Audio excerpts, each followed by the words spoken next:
जरांगे पाटील भाजपलाच का टार्गेट करतात तेच आपण ह्या व्हिडिओच्या माध्यमातून जाणून घेऊ। नमस्कार मंडळी, तुम्हा सर्वांचे गावगाडा ह्या लोकप्रिय चॅनलवर स्वागत आहे। जरांगे पाटलांचे पहिले उपोषण चालू झाले ते म्हणजे आंतरवाली सराटी ह्या ठिकाणी।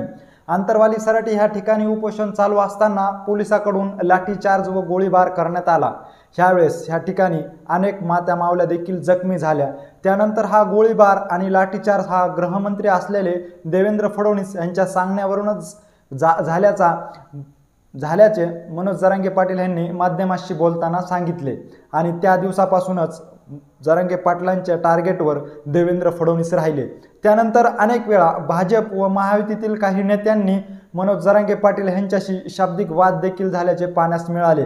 हा जो शाब्दिक वाद आणि या ज्या घडामोडी घडत आहेत ह्या सर्व काही घडामोडी देवेंद्र फडणवीस यांच्या सांगण्यावरूनच घडत असल्याचे अनेक वेळा मनोज जरांगे पाटील यांनी माध्यमांशी बोलताना सांगितले। त्या दिवसापासूनच मनोज जरांगे पाटलांच्या टार्गेटवर देवेंद्र फडणवीस व भाजप राहिले। त्यानंतर महायुतीतील अनेक पक्षांच्या नेत्यांनी देखील आरोप प्रत्यारोप केले, परंतु मनोज जरांगे पाटील त्यांच्या आरोप प्रत्यारोपाला न डगमगता आपले आंदोलन, उपोषण व सभा हे चालूच ठेवल्या। हे सर्व काही मोडीत काढण्याकरता भाजपकडून अनेक डाव टाकण्यात आले, परंतु हे डाव टाकले गेले, परंतु हे अयशस्वी ठरले। या सर्व डावाच्या नंतर मनोज जरांगे पाटील यांनी अनेक वेळा पत्रकार परिषद घेतली। पत्रकार परिषदेमध्ये त्यांनी माध्यमांशी बोलताना देखील सांगितले की भाजप हाच फक्त मराठा आरक्षणास विरोध करीत आहे। यातील काही नेते देखील मराठा आरक्षणास विरोध करीत आहेत। त्याच्यातील प्रमुख नेते म्हणजे देवेंद्र फडणवीस, त्यानंतर छगन भुजबळ यांचे नाव सातत्याने मनोज जरांगे पाटील हे घेत राहिले। त्यानंतर मनोज जरांगे पाटील यांच्या अंगावर मराठा काही नेते घालण्याचे देखील प्रकार घडलेले आहेत, परंतु हे सर्व प्रकार घडले असले तरी मनोज जरांगे पाटील त्यांना कसलेच न डगमगता त्यांना उत्तर देत राहिले आणि हा सर्व प्रकार जो आहे तो भाजप आणि देवेंद्र फडणवीसच हे घडवून आणत असल्याचे सातत्याने मनोज जरांगे पाटील हे सांगत राहिले।